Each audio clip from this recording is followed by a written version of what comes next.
अरे यार, तुम कहाँ ले आए? इस बार तुम पर छोड़ा तो तुम हमें इन टूटे फूटे खंडहरों में ले आए। किला ही देखना था तो कोई ढंग का किला ढूंढते जो कम से कम जर्जर ना होता। अमित किले को देख मुंह बनाता हुआ राजीव से बोला, अच्छे भले किलों में तेरी इच्छा पूरी ना हो पाती। वहां की सिक्योरिटी बड़ी टाइट होती है।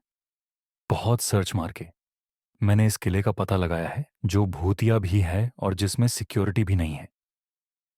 यहां पर हम रात को भी आसानी से घूम सकते हैं। और उससे ज्यादा इंटरेस्टिंग बात बताऊं, कहते हैं यहां हर अमावस्या मौत का तांडव मचता है। राजीव बोला, मेरी मम्मी ने तो आज सुबह ही अमावस के लिए पंडित जी की थाली निकाली थी। इसका मतलब अमावस्या आज है। विनय बोला, चलो, इसका मतलब है कि आज कम से कम एक आधे भूत से तो सामना हो ही जाएगा, वरना शायद हम खाली हाथ ही लौट जाते। कहकर अमित ने जोर से ठहाका मारकर हंस पड़ा और उसके साथ बाकी सब हंस पड़े और सब अंदर चले गए। सब ने अपनी अपनी पेंसिल टॉर्च जलाई और उसी के सहारे हर चीज देखने लगे। किला जर्जर होते हुए भी शानदार था। साफ पता चल रहा था कि किसी जमाने में बेमिसाल रहा होगा। राजीव सबको किले की कहानी सुनाने लगा। कभी इस किले ने बड़े शानदार दिन देखे थे, पर फिर यहां का राजा अचानक युद्ध में हार गया और उसे बंदी बना लिया गया। जीतने वाले राजा ने बड़ी बेरहमी से न सिर्फ राजा का बल्कि यहां की तकरीबन सारी प्रजा का भी कत्ल कर दिया। सिर्फ कुछ लोग ही छोड़े ताकि उन्हें अपनी चाकरी में वो लगा सके, और उनका भी इतना बुरा हाल उसने कर दिया था कि अगर वो मर जाते तो शायद बेहतर होता उनके लिए।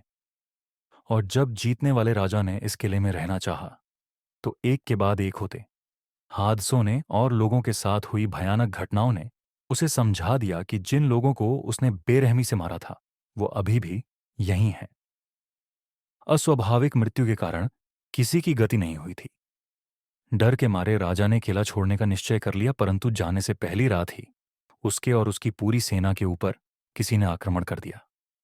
आक्रमण बाहर से नहीं हुआ था, बल्कि किले के अंदर से ही हुए था। कहते हैं उस रात इतना शोर मचा था कि सुनने वालों के कान बहरे हो गए थे। राजा और उसके साथियों की चीखें दूर दूर तक सुनाई दे रही थीं। वो रात अमावस की रात ही। तब से पूरा महीना वीरान पड़े रहने के बाद हर अमावस की रात इस किले में खूब शोर मचता है। वो प्रेत किले में आने वाले के सामने उसके डर के रूप में आते हैं। जिस चीज से डर ज्यादा, वो उसी की शक्ल ले लेते हैं। आधा तो बंदा उनकी शक्ल देखकर ही मर जाता है। उन प्रेत के काम देखकर तो मौत खुद भी कांप जाती है। राजीव की बात सुनकर अमित बोला, तुम्हारी बात तो कहीं से भी सच नहीं लगती। यहां तो हवा भी शांत है। वो लोग किले में ही इधर उधर घूमते रहे। तभी उन्हें एक बंद कमरा सा दिखा। जाने किले के अवशेषों के बीच ये कमरा कैसे सही सलामत रह गया। दरवाजे पर सांकल लगी थी और ऊपर से रस्सी लिपटी हुई थी। विनय ने जेब से छोटा सा चाकू निकाला और उससे रस्सी काट दी। जब उसने रस्सी को अच्छे से टार्च की रोशनी में देखा तो वो रस्सी नहीं मौली निकली।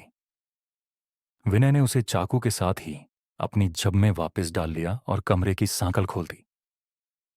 तीनों धीरे धीरे उस कमरे में घुसे और टार्च से सब ओर देखने लगे। कोने में एक जर्जर सा संदूक पड़ा था। राजीव ने आगे बढ़कर उस संदूक को खोल दिया। संदूक खोलते ही जोर जोर से चिल्लाने की आवाजें आने लगीं।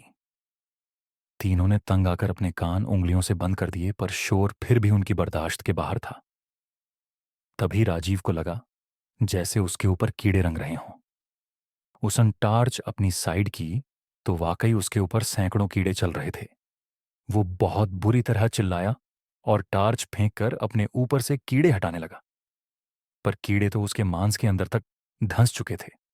दर्द के मारे वो बिलबिलाए जा रहा था और देखते ही देखते कीड़े उसका पूरा शरीर छट कर गए। विनय और अमित तो ये देखकर पागल से हो गए। उन्होंने राजीव की हालत देखकर खूब उल्टियां की। वो उल्टे पांव कमरे से बाहर निकालने लगे, पर वहां कोई दरवाजा नहीं था। लेकिन वो तो अंदर आए थे दरवाजे से। तभी अमित की निगाह जमीन पर गई। राजीव के हाथ से गिरी टार्च में पूरी जमीन सांपों से भरी हुई दिख रही थी। अमित को सांप से बहुत डर लगता था। उसकी घिघी बंध गई। देखते ही देखते अमित को सांपों ने पूरी तरह लपेट लिया और धीरे धीरे उसके शरीर को वो कसते चले गए। अमित के शरीर की हर हड्डी के छटकने की आवाज विनय ने सुनी। चीखों से गूंजते किले में भी अमित की चीखें साफ सुन रही थीं। अमित का मृत शरीर जैसे ही धरती पर गिर, वैसे ही विनय ने अपने होश खो दिए। उसका दिल और दिमाग अब और कुछ सहन नहीं कर सकता था। धीरे धीरे रात बीत गई और किला खामोश हो गया। सूरज की रोशनी विनय के मुंह पर पड़ती है तो उसकी आंखें खुल जाती हैं। वो इधर उधर देखता हुआ सोच में पड़ जाता है। तभी उसकी आंखों के आगे रात की सारी घटनाएं एक एक करके दौड़ जाती हैं। वो डर के मारे खड़ा हो जाता है और दरवाजे से बाहर भागकर किले से बाहर निकल जाता है। उसके निकलते ही वो दरवाजा फिर गायब हो जाता है। विनय बगैर रुके भागता चला जाता है। गिरता पड़ता बगैर रुके वो आखिर एक बस स्टॉप पर पहुंच जाता है और पहली बस जो भी दिखती है उसमें चढ़ जाता है। अब जाकर उसकी सांस में सांस आती है। वो थक कर आंखें बंद करता है तो पिछले सारी बातें उसके दिमाग में फिर से घूमने लगती हैं। डर के मारे वो आंखें खोल लेता है। सारी बातों में बस उसे एक ही बात नहीं समझ आती कि आखिर वो बचा तो बचा कैसे। राजीव और अमित की दुर्गति के बाद तो उसका बचना बड़े अचरज की बात है। तभी कंडक्टर के आने पर वो टिकट खरीदने के लिए जेब में हाथ डालता है तो उसके हाथ में मौली आ जाती है।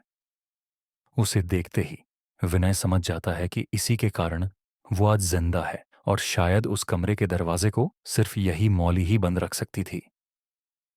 विनय को अब बड़ा डर लगता है कि जाने उस दरवाजे को खोलकर उसने सबके लिए कितनी बड़ी मुसीबत खड़ी कर दी। उसने घबराकर मौली चलती बस से नीचे फेंक दी और कंडक्टर को टिकट के पैसे देने लगा।